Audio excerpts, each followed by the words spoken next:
Coach, what a crazy game. Have you experienced one like that before? Uh, Probably not with all the highs and lows, but I mean, I think I have a pretty good memory. I think I have a bad memory, but a good job of just moving on. So I'm sure we've been all a part of something like that. This is what we talk about, though. You find any way you can to win, and then you move on. In the standings, it doesn't matter. It doesn't have anything other than your win-loss. So incredible resilience by the group again. And then just the resilience of Jalen, too, with the game winner, kind of coming off what he was not being able to do out there and then be able to kind of have it click at the end. Yeah, I mean, I think it's pretty normal when you miss so many games. You're not able to practice, not able to get so much of a rhythm. First off, to try to play in the NBA, to play in the NBA effectively, and then to play in the NBA without a ton of rhythm. This is expected. Some of this is expected. So, but what is hard is to go through that and then hit a shot like that. But he's an incredible shot maker, incredible scorer. That's what those guys do. That's what the type of those players do. They're able to move on, especially when the game on the line, the ball hits your hand. He knows exactly what to do. Coach, just real quick on Goodwin, what's the update on him? Goody calf having MRI tomorrow. So yeah, we'll assess it all tomorrow. I want to ask about not only just Jalen going through the rough night, but that last play, was that designed for him to be the first option, or was there another option before that? Yeah, I'm not one of these coaches that going to stand up here and say I drew that one up. Play was for Colin, and out of the timeout, Jalen told Royce. We did expect them to switch, so a little bit of a slip, but Jalen told Royce, take a look.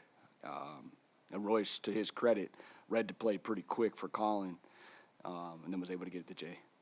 And lastly, you talked about Orlando playing in your chest, and it was similar to that tonight. But the adjustment on Bane and putting livers on him initially, what do you feel like you guys maybe did differently after that first half that didn't allow him to go completely off, because he was on a pace to do that for a 40-point night? Yeah, I'm not sure we slowed Bane down. I think the foul trouble. Obviously, I mean, I thought it was a huge play in overtime where he fouled out.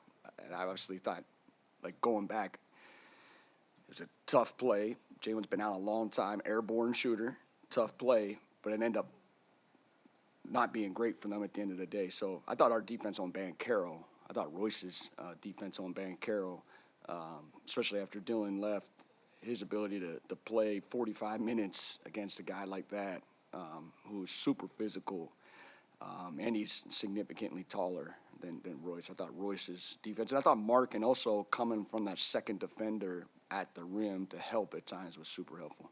Lastly, double-double would be, a back-to-back would be for Jalen if he plays. What's the odds that he does play, considering the minutes he played tonight? Yeah, I don't. We'll have to assess that one. 36, 37 minutes.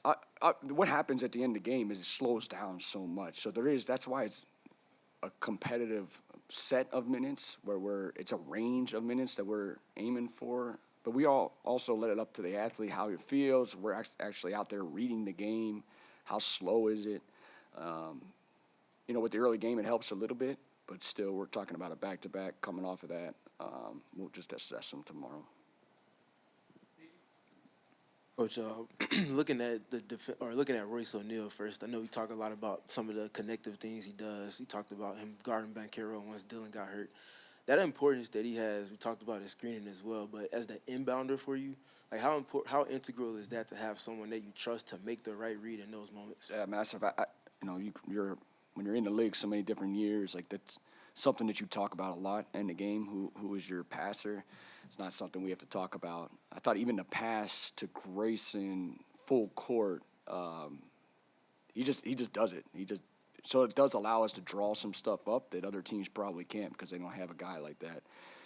And his veteran presence, he knows exactly the time and the situation needed. It's a massive help. And then to the fives for both Oso and Mark, it felt like the first half wasn't the best, but the second half, especially once Carter Jr. got in foul trouble, they came in and really kind of turned the tides of the game. What did you see from those two in tandem with each other that helped turn it? Yeah, we talked to Mark in the first half at halftime. Started third quarter, we were going right to him. And think we were down 8 at halftime. That response to let whatever happened in the first half, again, injuries in the first half, that they impact your group. It's hard to overcome, but I do think we did a good job of stating the obvious. Dylan's not coming back in this game, and then moving forward, and then that 8-0 or 10-0 run, whatever it was, to start the third quarter was a huge lift to our group, and that was Mark. And then last one for you. On the offensive side, it felt like the switches from Orlando picked up over the course of the game. I feel like they went from late switches to just flat-out switching. How did you see that kind of impact your offense? And what maybe are you looking for them to get more from these reps without Devin on the floor in that? Yeah, it's all new with our book. It's exactly what they did. They went 1 through 5 as in the switch group. I do think we did find some stuff late where we were able to drive them. We want to play fast. That's a good defensive group. For a handful of years, they have been really good defensively. Of late, they have been really good defensively. They have really good defensive personnel, and Jalen Suggs was not there. So that's a defensive group. That's one of the best. And for us to be able to find enough points, 17 points in 10 minutes of a slower-paced game in the overtime, I thought we did find some solutions there late.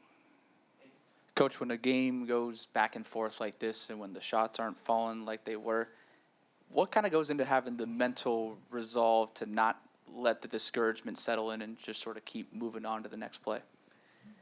Hey, I think I don't know. The way we've done it, we just admit it. We just confront it, know it's real. Thankful that we were at home in front of our group. But you just talk about it. You just talk about it. There's a little lull. Where are we going to find the energy? Where are we going to find the spark? But it's real. Everyone feels it. Again, that's why it's nice to be home. And obviously with Dylan going out and then Jordan, I know you sort of talked about handling the frustration of it, but sort of similar to my last question, but what kind of goes into moving on and sort of dealing with the news when it happens and sort of just moving on and trying not to think too much of it? Well, for us, it's just happened in back-to-back games. So I think post-game we talked about it in Austin. We talked about it yesterday as a group, and then we talked about it at halftime. We can't feel sorry for ourselves. No one's going to feel sorry for ourselves. They surely aren't going to. They're trying to go out and win the game just like we are. No one cares. No one cares. And the only group that can help us when you're stranded is our group. So we just got to find a solution. I thought tonight, especially that third quarter initially, that really allowed us to get that gap that we needed, all those points at the end. Coach, second overtime, up 3 with 6 seconds left. I think conventional wisdom would say foul in that situation. Do you have a different philosophy? Nope. You wanted to foul? Yep. Yeah. We'll talk about that one. Yeah. You wanted the foul on the pass, I'm assuming, once it came in. Yep. When you look at the offensive glass, you guys led it 22-10. When you think back to some of your first meetings with the guys and making it a major point, what's the buy-in been like when you think back to your mindset then and how you've seen it against such a bigger team tonight? It's just overall possession game. We know sometimes the shot quality is not going to be there against a really good defense. You know, according to our group, we won the possession game by 22. Massive. We've talked about it a lot lately. We've kind of been in between. It's obvious when you miss shots, you have more opportunities to go get the offensive rebound, and that's okay. We'll go get it on the glass to try to find another shot. So, that was big time tonight against a bigger team, and to a team that they do win the possession game. They're top 5 in the possession game as well. Coach, first of all, could you give us an update on Dylan? And then second of all, in the first overtime, they were making it difficult for you guys to get to the paint, get inside. You guys were shooting threes. You were struggling. What were they doing? And also, you were on the other end. You guys were able to come down, play tough defense, and limit it to one shot. Will you talk about the importance of that, please? Yeah, Dylan's left hand. We'll see where it's at tomorrow. That's why he wasn't able to come back. And then, kind of to Steven's point, they switched. They were switching 1 through 5. And they have great defensive personnel. We're trying to play faster. We're trying to mix up, do we set the screen, do we not? We even tried to play a couple different actions, whether it's handoffs or pick and rolls. And then at the end of the day, we just try to give enough driving gap for our drivers. And then defensively, it's the same thing. It's back to the possession game. How do we hold them to one shot? Royce is on the ball. was very helpful. And then I did think our fives at the rim protected the rim, and it's a read. It's, do we come help on the Banchero shot? Do we stay back and try to box out their fives? So cleaning the glass and holding on to one shot was big in the end, because then you can run. Because when you're struggling offensively, you obviously want to try to run, even though it's late in the game. Good. Thank you.